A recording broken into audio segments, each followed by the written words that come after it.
Hi అండి. ఇవాళ మన వీడియోలో మా హోటల్లో వేసే రాగి దోశ మీకు ఇంట్లో వేసుకోవడానికి అనుకోగా ఈ వీడియోలో చూపించాను. రాగులు ఎంత తీసుకోవాలి, దాంట్లో ఏమేం కలపాలి, అవి ఎంతసేపు నానబెట్టుకొని వాటిని ఎలా రుబ్బుకోవాలి, పర్మెంటేషన్ ఎంతసేపు చేయాలి, అసలు పర్మెంటేషన్ అక్కర్లేదా, ఇవన్నీ క్లియర్గా కప్పు కొలతలతో చూపించాను. మీరు కూడా ఈ వీడియోని ఎక్కడ స్కిప్ చేయకుండా చూడండి. రాగి దోశ చాలా మంచిదండి. దీంట్లో ఫైబరు, కాల్షియము ఎక్కువ మోతాదులో ఉంటాయి కాబట్టి షుగర్ ఉన్న వాళ్ళకి, బ్లడ్ ప్రెషర్ అంటే బీపీ ఉన్న వాళ్ళకి కానీ, వెయిట్ లాస్ అవ్వాలనుకున్న వాళ్ళకి కానీ చాలా అంటే చాలా ఉపయోగపడుతుంది. మీరు కూడా మిస్ అవ్వకుండా ఈ వీడియోని చివరిదాకా చూడండి. నేను చేసిన రెసిపీ సులువుగా అర్థమవుతుంది. ఈ వీడియో కనుక మీకు నచ్చినట్లయితే ఒక లైక్ చేయండి. ఇంకెందుకండి ఆలస్యం, రండి వీడియోలోకి వెళ్ళి రాగి దోశ వేసేద్దాం. రండి.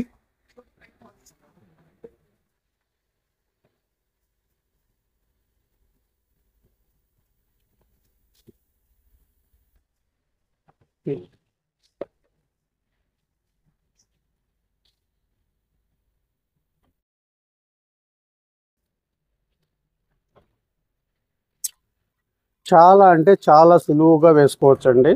తినటానికి కూడా మంచి రుచి ఉంటుంది. రోజు బోరింగ్గా ఈ మినప దోశలు ఇవి అలాగ తినటం కన్నా ఇలాగ మిల్లెట్ దోశలు కూడా చేసుకొని తినండి. ఆరోగ్యానికి ఆరోగ్యం.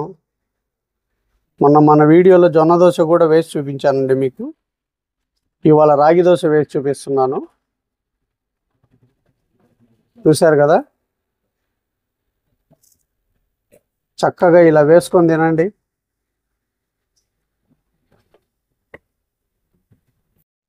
ఇప్పుడు మన రాగి దోశకి ఒక పావు కప్పు మినపగుళ్ళు,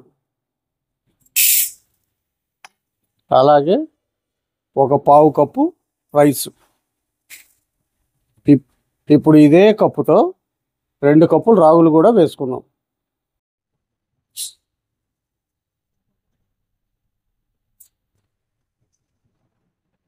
ఇవి రాగుల్లో కొద్దిగా ఇసుక, మట్టి లాంటివి వస్తాయండి. మామూలు కిరాణా షాపులు కాకుండా ఓన్లీ మిల్లెట్స్ అమ్మే షాపులు అయితే కనుక సోర్టెక్స్ వస్తాయి, అంటే క్లీన్ చేసినవి. నేను అక్కడే తీసుకున్నానండి. ఇవి ప్యూర్లీ సోర్టెక్స్, అంటే శుభ్రంగా క్లీన్ చేసి మట్టి ఇసుక లేకుండా. మీరు కూడా రాగులు తెచ్చుకునేటప్పుడు ఇలా మిల్లెట్స్, ఓన్లీ మిల్లెట్స్ సేల్ చేసే షాపులో తెచ్చుకోండి.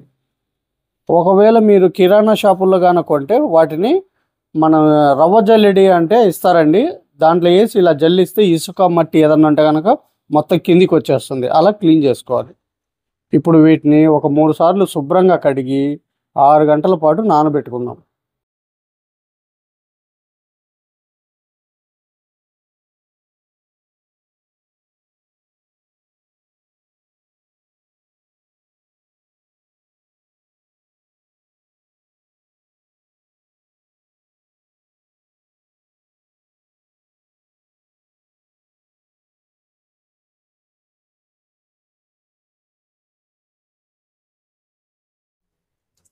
రండి, ఇప్పుడు వీటిని నానబెట్టుకుందాం.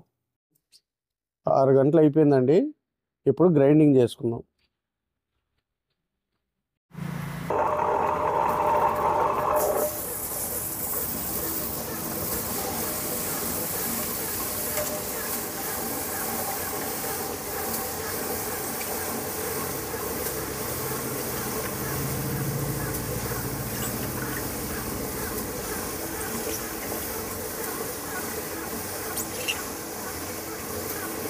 మధ్య మధ్యలో కొద్దిగా వాటర్ యాడ్ చేసుకుంటూ మెత్తగా రుబ్బుకుందాం.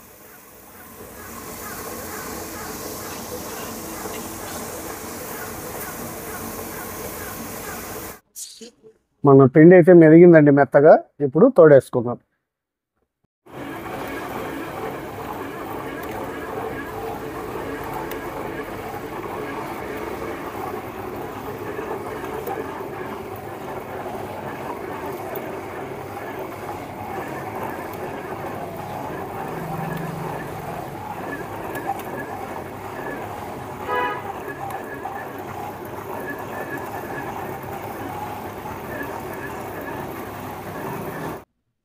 నాకు ఇది రుబ్బుకోవటానికి అరగంట టైం పట్టిందండి టేబుల్ టాప్లో. మీరు కావాలంటే మిక్సీలో కూడా వేసుకోవచ్చు, ఇంకా త్వరగా అవుద్ది, మీకు టైం సేవ్ అవుద్ది.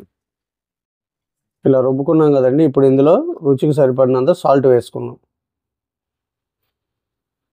ఇప్పుడు కొద్దిగా వాటర్ కూడా యాడ్ చేసుకొని కొద్దిగా పల్చన చేసుకున్నాం.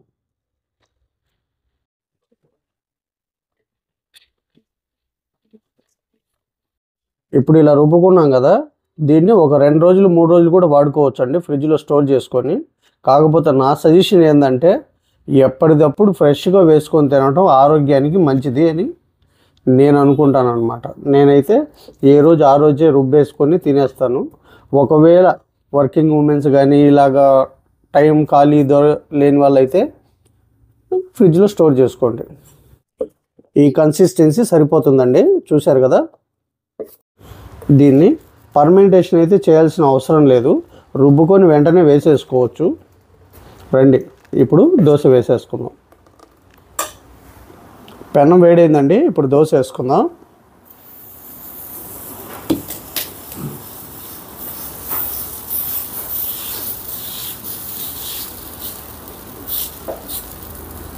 ఇప్పుడు మనం స్టవ్ని ఎప్పుడు కూడా హై ఫ్లేమ్లో పెట్టుకొని దోశలు వేసుకోవాలి. రాగి దోశకి కొద్దిగా ఆయిల్ కూడా వేసుకుందాం. దోశ అయితే కాలిపోయింది, చూశారు కదా.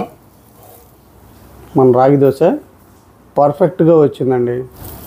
పిల్లలకు కూడా రోజు మినప దోశ ఇలా కాకుండా ఇలా రాగి దోశలు, జొన్న దోశలు వేసి అలవాటు చేయండి. మిల్లెట్స్ చాలా మంచిది హెల్త్కి. వాళ్ళకు కూడా అలవాటు అయితే కమ్మగా తినేస్తారు. చూడండి ఎంత హెల్త్ అంటే అంత హెల్తీ అండి రాగి దోశ. ప్రాసెస్ కూడా చాలా సింపుల్. దీన్ని పర్మెంటేషన్ కూడా చేయక్కర్లేదు, అప్పుడప్పుడు రెడీమేడ్గా కూడా వేసుకొని తినేసేయచ్చు. 2-3 రోజులు కమ్మగా ఫ్రిడ్జ్లో పెట్టుకొని వేసుకోవచ్చు అండి. పిండి అయితే పాడవదు. మినపదోశలాగే ఇది కూడా స్టోర్ ఉంటుంది. చూశారు కదా, దోశ అయితే కాలిపోయింది, తీసేసుకున్నాం. సాఫ్ట్గా ఉందా దోశ. మిల్లెట్ దోశ వేసుకునేటప్పుడు అంటే రాగి దోశ కానీ జొన్న దోశ కానీ వీటికి రైస్ కానీ మినపప్పు కానీ చాలా తక్కువ, అంటే తక్కువ క్వాంటిటీలో తీసుకోవాలి. అప్పుడే మనకు ప్రోటీన్స్ అన్నవి మనం మిల్లెట్ దోశ తినడానికి సరిపోతుంది. అంతేగాని అవి కూడా వీటితో సమానంగా వేసుకుంటే ఇంకా సుఖమేముంది. అలాంటప్పుడు మనం మినప దోశలే తినొచ్చు కదా. ఇలాగా మిల్లెట్ దోశలు తినడం చాలా మంచిదండి, హెల్త్ కూడా చాలా మంచిది. వీలైతే అసలు మినపప్పు రైస్ని స్కిప్ చేసేసుకోండి, మీరు దోశలు రావన్న భయం ఏం లేదు, కమ్మగా వస్తాయి. జొన్న దోశ కానీ రాగి దోశ కానీ పెసర దోశ కానీ. నేను నా ఫార్మర్ వీడియోలో కూడా పెసర దోశ వేసి చూపించాను, అసలు ఏమి వేయకుండా. మీరు కావాలంటే ఆ వీడియోని కూడా చూడండి. జొన్న దోశ కూడా వేసానండి, దాంట్లో కూడా చాలా తక్కువ క్వాంటిటీ, అంటే తక్కువ క్వాంటిటీ వాడాను. సరే కదండి, మన మిల్లెట్ దోశ రాగి దోశ ఎంత కమ్మగా వచ్చిందో. ఇలాగ పల్లీ చట్నీలో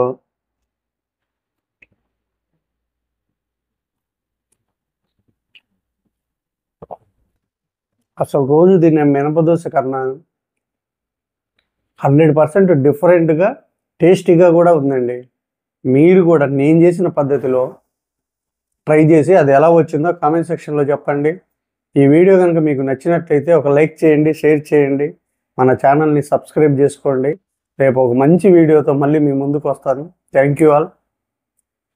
నేనైతే దోశల్ని ఆస్వాదించాలి. బా.